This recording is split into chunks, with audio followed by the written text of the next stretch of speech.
10절까지의 말씀을 교독을 하겠습니다.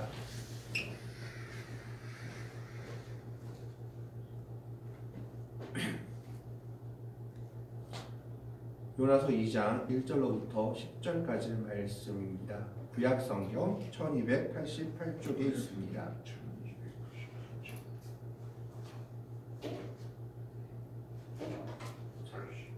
요나서 2장 1절을 제가 먼저 봉독해 올립니다.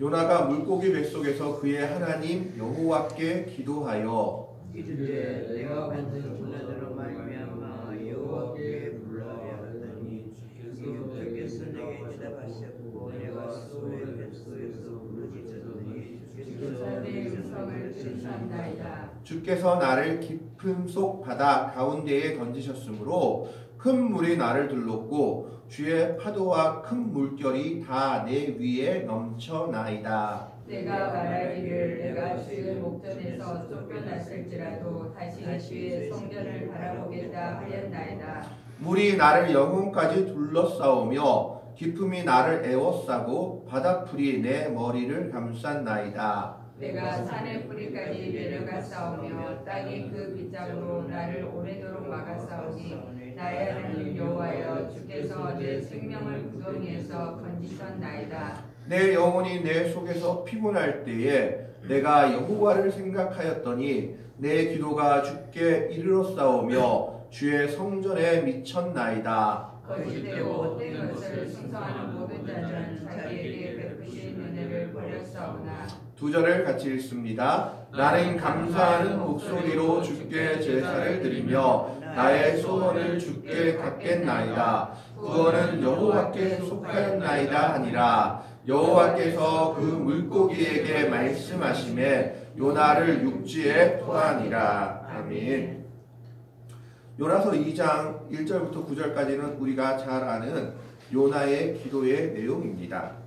그런데 비평적인 급진적인 성경학자들은 이 구절에 대해서 의문을 제기합니다.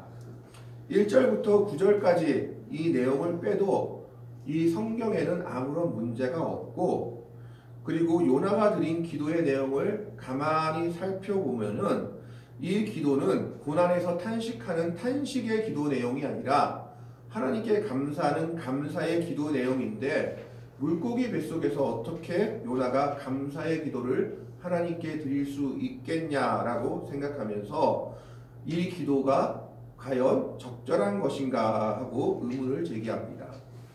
그래서 공동번역, 천주교와 기독교에서 같이 쓰자고 만든 공동번역에서는 이런 문제들을 해결하고자 요나서 2장 1절에서 9절까지의 내용을 오히려 뒤로 밀어넣습니다. 요나서 2장 10절의 내용 뒤에 이 기도의 내용을 밀어넣어가지고 요나가 물고기 밖에 나와서 드린 기도의 내용이 바로 오늘 본문의 기도의 내용이다.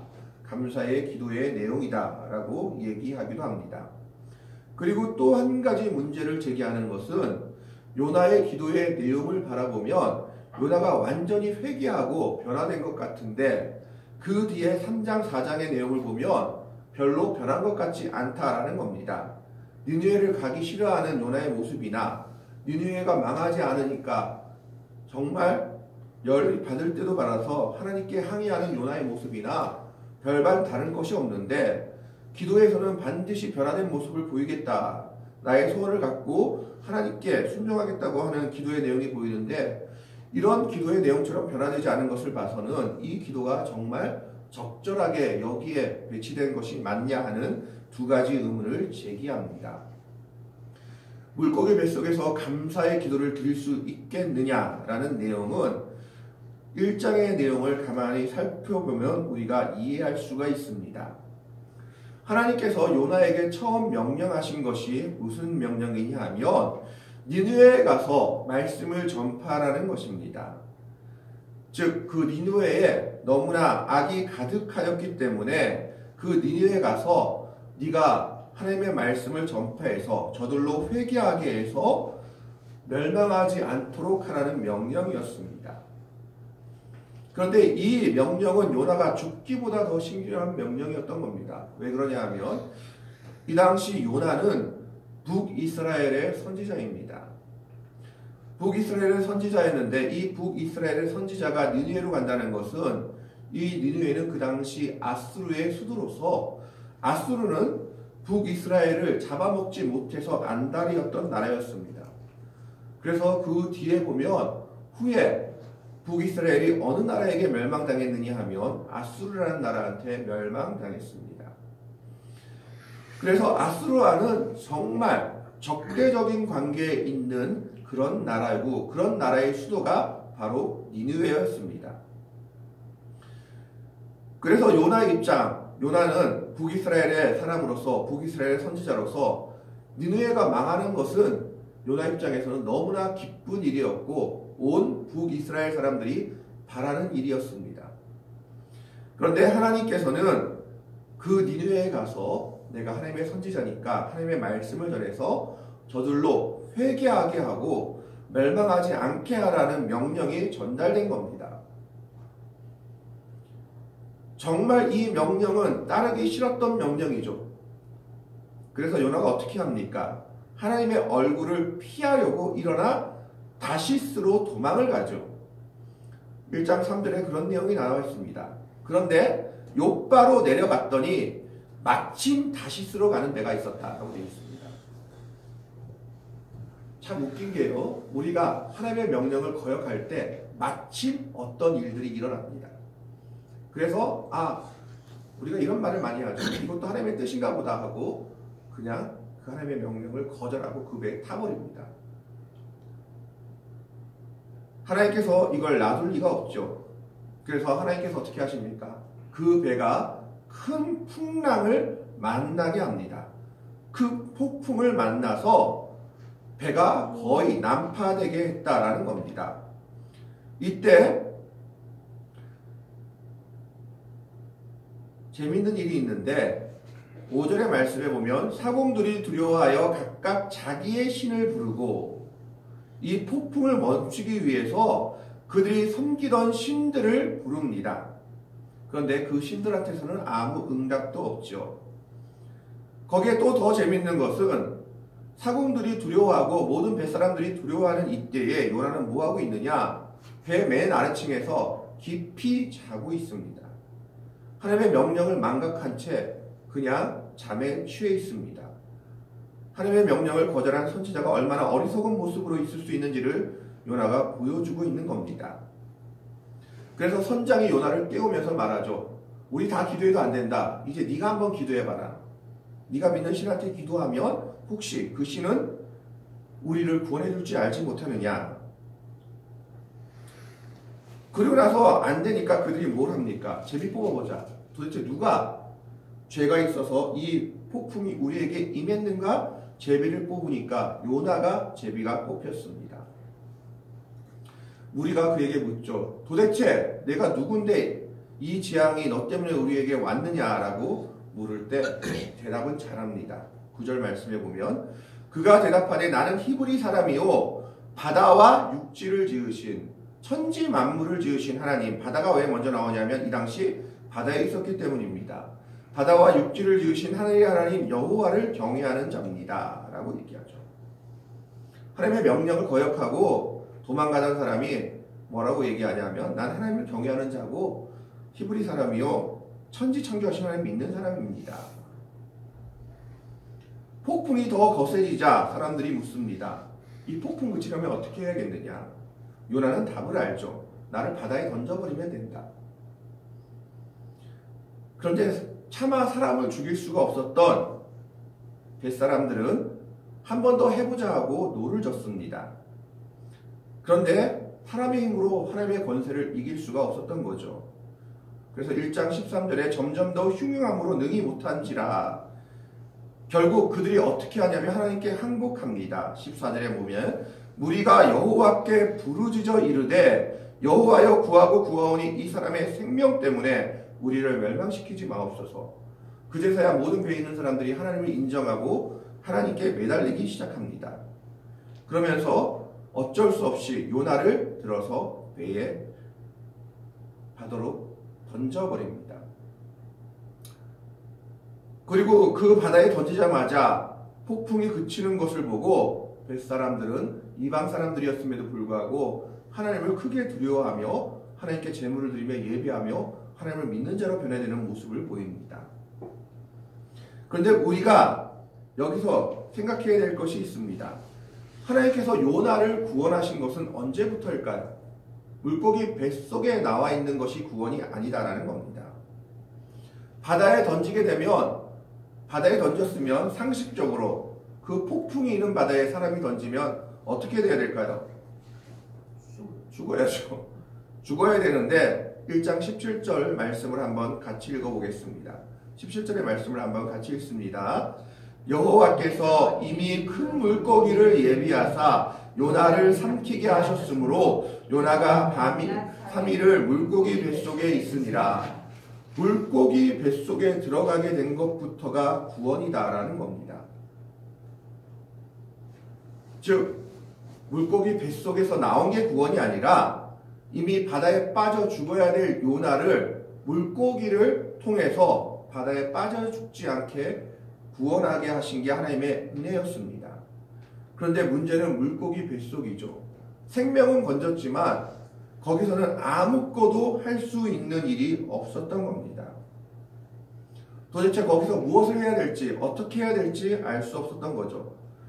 그럼에도 불구하고 요나는 그 물고기 뱃속에서 하나님이 자기를 살리셨음을 깨닫습니다. 하나님의 명령을 거역하고 불순종하고 도망갔던 자기였지만, 그래서 바다에 던져졌지만 그럼에도 불구하고 큰 물고기를 예비해서 자기를 건지셨다는 것을 깨달았기 때문에 그는 그 물고기 뱃속이라는 험난한 환경 속에서도 하나님께 기도하며 감사드릴 수가 있었던 겁니다. 우리는 때로는 너무나 큰 구원, 너무나 큰 것만을 바라기 때문에 물고기 뱃속에 나오는 그 다음이 하나님이 구원을 행하셨다고 생각합니다. 그러나 하나님의 구원은 바다에 던진 그때부터 물고기 뱃속에 들어갔을 때부터 하나님의 구원 역사가 시작되고 있는 겁니다. 하지만 그 물고기 뱃속은 요나가 아무것도 할 수 없는 암흑과도 같은 곳이었습니다. 그래서 그 상황을, 바다에 던진 상황, 물고기 뱃속에 들어간 상황을 요나가 무엇이라고 이야기하는가? 수올의 뱃속이다. 수올은 지옥을 이야기합니다. 수올의 뱃속이다. 깊은 속 바다 가운데 던지셨다. 3절에 파도와 큰 물결. 3절에 그리고 5절에 보면 물이 나를 영혼까지 둘러싸며 깊음이 나를 에워싸고 죽기 일보 직전까지 갔다라는 겁니다. 얼만큼 급박했냐 하면 6절의 말씀에 보면 내가 산의 뿌리까지, 저 높은 산의 저 밑바닥까지 내려가는 경험을 했다라는 겁니다. 그리고 또 땅의 빗장으로 나를 막아싸우니, 할 수 있는 것이 아무것도 없었던 상황이고 이제 죽기만을 기다리고 있는 상황입니다. 죽기 일보 직전에서 구원받아서 다시 뭘 기다리고 있느냐? 언제 죽을까 하고 기다리는 상황이 바로 지금의 상황이었다라는 겁니다. 그러나 그는 그 속에서도 하나님께 구원의 은혜를 감사하며 기도합니다. 이것이 믿는 자의 모습이요 성도의 모습이 되어야 한다라는 겁니다. 6절의 뒤에 부분, 마지막 부분을 보면 나의 하나님 여호와여 주께서 내 생명을 구덩이에서 건지셨나이다. 그러면서 그는 뭘 확신합니까? 이 속에서라도 하나님은 내 기도를 들으십니다. 7절에 보면 내 영혼이 내 속에서 피곤할 때에 내가 여호와를 생각하였더니 내 기도가 주께 이르렀사오며 주의 성전에 미쳤나이다. 그는 지금 아무것도 보이지 않는 정말 물고기 뱃속에서 이제 죽기만을 기다리는 그런 상황 속에서도, 정말 잡을 끈이 없는 상황에서도 기도하면서도 뭘 확신합니까? 이 기도 하나님이 들으신다. 이 기도 하나님께서 들으시고 응답하실 것이다. 내 기도가 주께 이르렀고 내 기도가 주의 성전에 미쳤다라고 고백하고 있습니다. 이것이 믿음의 백성들의 신앙이 되어야 합니다. 바다에 던져져서 물고기 뱃속에 겨우 구원을 얻었지만 거기서 절망하고 낙심하는 것이 아니라 그 속에서도 끝까지 기도하고, 기도하면서 확신하는 겁니다. 하나님, 이 기도 하나님이 들으시고 응답하실 것입니다. 내가 하나님을 생각하고 한 기도 주의 성전에 미칠 것이며 주께 이룰 것입니다. 라고 확신하는 것이 바로 요나의 기도의 내용입니다. 그는 자기가 회개했다고 고백하죠. 2장 4절의 말씀을 보면 내가 말하기를 내가 주의 목전에서 쫓겨났을지라도 다시 주의 성전을 바라보겠나이다 하였나이다. 그는 그 물고기 뱃속에서 정말 아무것도 없는 상황이지만 하나님의 성전을 바라보며 다시 돌이키고 있는 것입니다. 오늘 이 요나의 기도의 모습은 정말 아무것도 없는 상황에서 이제 죽음만을 기다리는 상황 속에서도 끝까지 하나님을 붙잡고 기도하는 기도의 모습을 보여주고 있습니다. 그리고 그는 시편에 있었던 내용들을 가지고 와서 기도합니다. 자기의 조상 다윗이 행했던 기도의 내용들, 다윗이 사울 왕을 피하면서 압살롬을 피하면서 그 죽음의 고난의 가운데서 기도했던 그 기도의 내용들을 기억하면서 물고기 뱃속에서 그 기도의 내용으로 하나님께 기도하고 있는 겁니다. 그래서 2장 1절부터 9절까지 나오는 요나의 기도는 다윗의 기도와 비슷한 내용들이 참 많이 있습니다. 그 상황이 너무나 비슷했기 때문입니다. 하나님은 이 기도를 들으셨습니다. 그래서 마지막은 9절에 이렇게 얘기하죠. 나는 감사하는 목소리로 주께 제사를 드리며 나의 소원을 주께 갖겠나이다. 무슨 소원을 했는지 모르지만 아마 순종의 소원을 한 것 같습니다. 구원은 여호와께 속하였나이다 라고 말하면서 감사의 기도를 마치고 있는 것을 봅니다. 이랬을 때 하나님께서 그 기도를 들으시며 10절에 여호와께서 그 물고기에게 말씀하시매 요나를 육지에 토해냈다라고 기록하고 있습니다. 요나가 지금 기도하고 있는 것은 물고기 뱃속에서라도 하나님 죽을 나를 구원해 주심을 감사했기 때문에 기도하며 감사의 기도를 드리고 있는 겁니다. 그래서 물고기 뱃속에서 감사의 기도를 드린다는 것이 전혀 이상한 내용이 아닙니다. 그 급진적인 비평학자들은 진정한 믿음을 알지 못했기 때문에 이 얘기를 하고 있는 겁니다. 사람은 좋은 일이 있어야만 기뻐할 수 있다라고 생각하기 때문입니다. 고난의 상황에서는 도저히 감사할 수 없는데 어떻게 요나가 물고기 뱃속에서 감사할 수 있었겠냐라고 생각했기 때문에 이 기도의 내용이 적절치 않다라고 말하고 있는 겁니다. 그러나 진정한 하나님의 백성들은 어떤 고난 속에서도 하나님을 바라보며 기도하며 감사할 수 있어야 합니다. 그것이 진정한 믿음이요 참된 신앙의 모습이기 때문입니다. 요나가 그런 모습으로 물고기 뱃속에서 하나님께 기도하며 감사하고 있는 겁니다. 결국 그 기도를 들으시고 하나님은 요나에게 구원을 허락하시죠. 물고기가 그 요나를 육지에 토해냈는데 어디에 토해냈습니까? 느느웨에, 자기가 그렇게 가기 싫어했던 느느웨에 토해내고 그의 사명을 감당하도록 이끌어 가십니다. 천지 만물을 동원해서 하나님의 백성을 지키시고 요나를 지키시며 하나님이 주신 사명을 이루게 하시는 하나님의 은혜의 모습을 오늘 요나서 2장의 모습을 통해서 보게 됩니다. 그리고 그 뒤에 요나가 변화되지 않는 모습이 있었다 할지라도 이건 사람이기 때문에 그렇습니다. 우리가 진실한 기도를 그 당시 드린다 할지라도 우리가 연약하기 때문에 때로는 다시 옛날의 모습으로 돌아가는 것을 보게 됩니다. 그러나 이 순간만큼은 요나가 진실한 기도를 하나님께 드리고 있는 것은 확실합니다. 그리고 하나님은 그 기도를 들으시고 요나에게 구원을 허락하셨습니다. 오늘 우리는 이 노요나의 모습을 통해서 우리의 기도의 모습을 돌아보아야 할 줄로 압니다. 고난 가운데서도 감사하며 기도하는 모습, 정말 아무것도 보이지 않는 가운데서도 하나님의 생각하며 이 가운데서 기도한다 할지라도 하나님 이 기도 들으시고 내 기도가 주의 성전에 닿겠습니다 라고 고백하는 이 고백의 모습이 진정한 믿음의 백성들의 모습이요 오늘 우리들의 모습이자 우리들의 기도의 모습이요 삶이 되어야 할 것입니다. 그리고 하나님은 그 기도를 들으시고 역사하시고 응답하셨습니다. 오늘 우리는 이 요나의 기도처럼 정말 어떤 상황에서도 하나님께 감사하며 하나님께 기도하며 하나님이 이루시는 놀라운 일들을 목격하며 체험할 수 있는 믿음의 용사들이 될 수 있기를, 기도의 백성들이 될 수 있기를 주님의 이름으로 간절히 축원합니다. 아멘. 기도하겠습니다. 하나님, 오늘은 요나의 기도를 봅니다.